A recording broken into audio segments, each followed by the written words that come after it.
Les enseignants réunis au sein de la coordination des enseignants pour la sauvegarde de l'école disent vouloir reprendre les cours demain lundi 25 février. Plus de 6 millions de Sénégalais ont voté aujourd'hui pour reconduire le président sortant Macky Sall ou lui préférer un de ses 4 adversaires. Bonsoir et bienvenue dans le 19h. La coordination des enseignants pour la sauvegarde de l'école se dit prête à reprendre les cours demain lundi 25 février. Les enseignants de cette coordination demandent une protection des autorités locales qui ont accédé à leur demande. Rappelons que les enseignants du secondaire et du primaire public observent un arrêt de travail depuis plus d'un mois maintenant. Le reportage de Boubacar Silla et Kader Sogodogo de RTI Boaké. La coordination des enseignants pour la sauvegarde de l'école prête à reprendre les cours ce lundi 25 février 2019. Cette coordination réunissant les enseignants du primaire et du secondaire à travers une déclaration exprime sa volonté de mettre fin à cette grève qui n'a que trop duré. Nous, les enseignants réunis au sein de la coordination des enseignants pour la sauvegarde de l'école de Boaké, appelons à une plus grande implication de l'autorité administrative dans la sécurisation des établissements et administrations scolaires. Appelons également les autorités coutumières et religieuses ainsi que toute la société civile à s'impliquer davantage pour la reprise effective des cours dans le Béquet. Invitons les syndicats à suspendre le mot d'ordre de grève pour donner plus de chances aux négociations. Invitons tous les enseignants à l'apaisement et à la reprise des cours dès le lundi 25 février 2019 à 7 h. Pour les dispositions sécuritaires, les autorités administratives et municipales rassurent les enseignants. Elles ont également appelé les enseignants grévistes au sens de la responsabilité et du dialogue, tout en rappelant les grands sacrifices consentis par l'État de Côte d'Ivoire pour prendre en compte leurs revendications. Ils avaient besoin de plus de sécurité. Nous sommes venus répondre à leur sollicitude pour leur dire que dorénavant, la commune de Boaké sera à leur côté pour permettre que les perturbateurs n'arrivent plus à aller les perturber. Depuis plusieurs semaines, le secteur éducation-formation est paralysé par un arrêt de travail.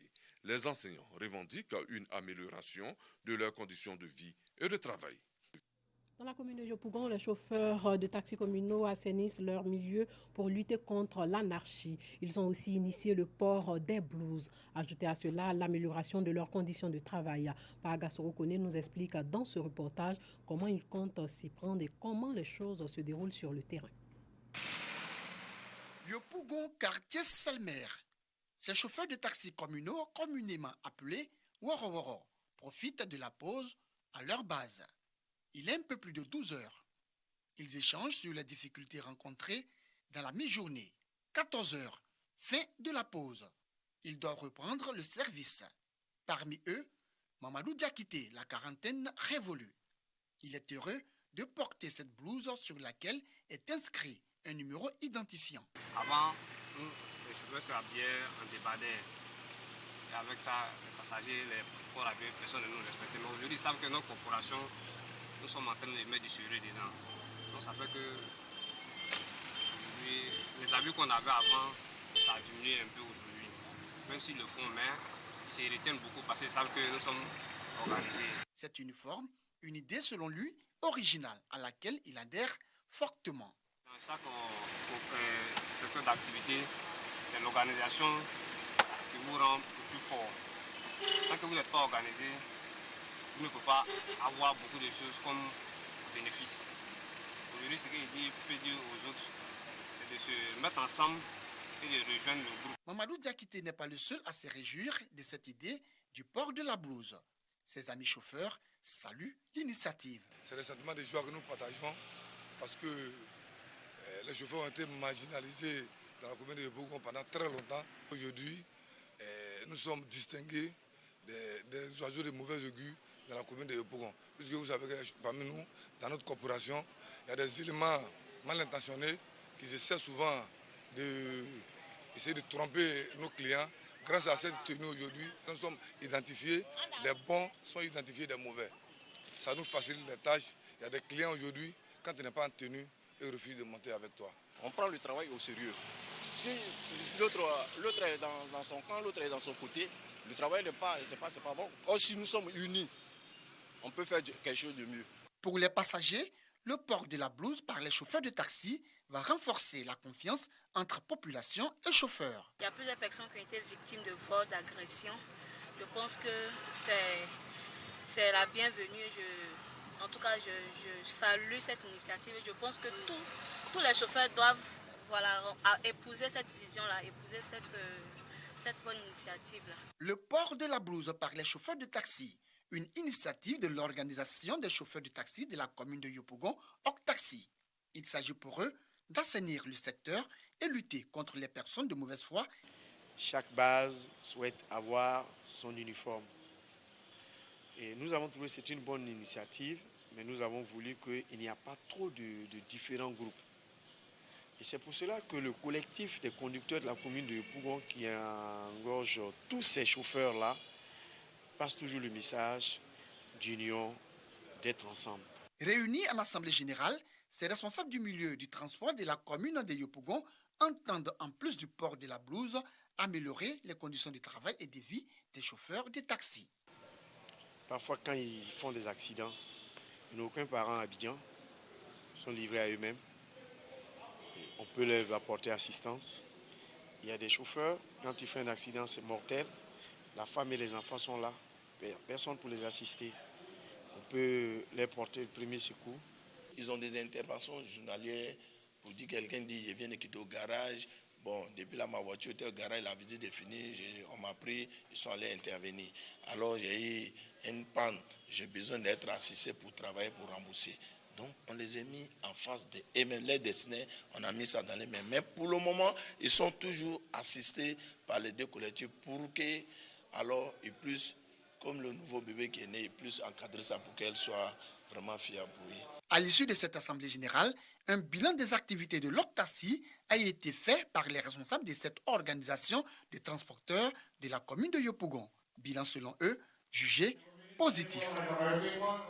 Parlons culture, la Fondation FEMUA et le Conseil national des droits de l'homme conjuguent une fois de plus leurs forces pour le bon déroulement du Festival des musiques urbaines d'Anoumambo qui est à sa 12e édition. Cette édition va se tenir du 23 au 28 avril prochain. Noussangaré et Dangui nous expliquent le bien fondé de cette collaboration. Échange de parapheurs entre le Conseil national des droits de l'homme, CNDH-ECI, et la Fondation Magic System. Le CNDH-ECI renouvelle ainsi pour la 3e fois son partenariat avec la Fondation Magic System. Un partenariat qui s'inscrit dans le cadre de la 12e édition du Festival des musiques urbaines d'Anoumambo, FEMUA 12. En plus de son aspect sportif et culturel, le FEMUA est une tribune d'échange et d'apprentissage des bonnes pratiques. Les organisateurs de cet événement entendent mettre à la disposition du CNDH-ECI ces différentes plateformes culturelles, scientifiques et sportives afin de permettre à cette organisation des droits de l'homme de vulgariser ses actions. C'est vrai que le droit de l'homme en Côte d'Ivoire ces dernières années a encore évolué. Et je crois que nous devons, à notre tour, avec le secteur d'activité dans lequel nous évoluons, qui est la musique, contribuer de sorte à être une courroie de transmission entre le Conseil national des droits de l'homme et les différentes populations. Genre et développement, c'est le thème choisi pour cette 12e édition du FEMUA. Une thématique qui nous concerne à plusieurs titres. D'abord, le genre est un objectif des droits de l'homme. Le développement est au cœur des droits de l'homme.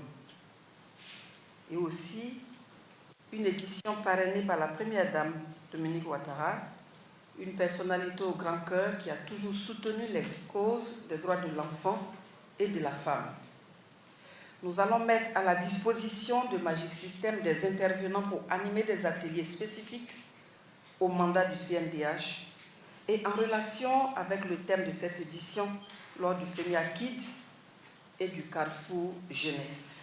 3 sites abriteront ce FEMUA 12 qui se tiendra du 23 au 28 avril prochain. Il s'agit de l'INJS d'Anoumambo et la ville de Gagnoa. Cette édition sera parrainée par la première dame Dominique Ouattara. Sachez que dans 2 ans, un stade olympique de 20 000 places sera construit à San Pedro, dans le sud-ouest du pays. Ce stade va abriter des matchs de la CAN 2023. Les travaux de ce stade ont été lancés hier par le ministre des Sports.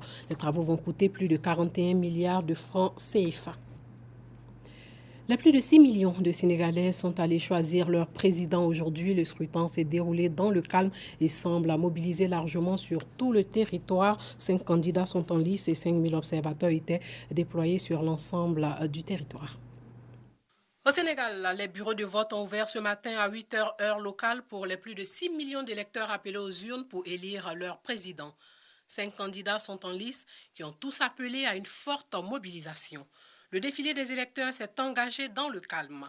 Pour réguler la forte affluence, les forces de l'ordre aiguillent les électeurs. Fort de la statistique qui a vu tous ses prédécesseurs effectuer au moins 2 mandats, Macky Sall, 56 ans, veut piloter pour les 5 prochaines années la deuxième phase à 2019-2023 de son plan Sénégal émergent et même l'emporter dès le premier tour, comme l'avait fait en 2007 son ancien mentor Abdoulaye Wade. Ses concurrents rescapés du nouveau système de parrainage et des décisions judiciaires qui ont éliminé des rivaux de poids espèrent bien contrarier ses ambitions, à commencer par l'ancien Premier ministre Idrissa Seck. Les premiers résultats sont attendus dès la fermeture des bureaux à 18 h heure locale, mais ne deviendront officiels qu'à partir du 25 ou du 26 février prochain. Un éventuel second tour, compte tenu des délais légaux de proclamation, de possibles contestations et de la nouvelle campagne, se tiendrait vraisemblablement le 24 mars. Et depuis 25 ans, Chef Puck régale les Oscars. Oscars au saumon fumé, agnolotti à la truffe, statuette en chocolat. Le chef austro-américain Wolfgang Puck ouvre les portes de la cuisine des Oscars. Le cuisinier star aux États-Unis prépare le dîner, permettez-moi, le plus prestigieux d'Hollywood depuis 25 ans. Oscars au saumon fumé et caviar. Wolfgang Luc cuisine pour la plus prestigieuse soirée de Hollywood. Il connaît sur le bout des doigts les goûts des stars. Là, c'est un de nos plats traditionnels. C'est un toast avec de la crème fraîche, du saumon fumé et du caviar. Le toast a la forme d'un Oscar, on en fait 3500. C'est beaucoup de saumon fumé. Ils sont 200 cuisines et 850 serveurs pour égaler les 1500 convives. On s'occupe des Oscars depuis 25 ans. C'est incroyable. Je me souviens de la première fois, c'était dans le centre-ville. On avait monté la cuisine sur un parking. Il pleuvait, il y avait du vent, c'était vraiment difficile. Désormais, on a 2 cuisines, dernier cri. C'est bien plus facile. Je crois vraiment que le cinéma est mondial. On a des films français, italiens, anglais et maintenant mexicains avec Roma.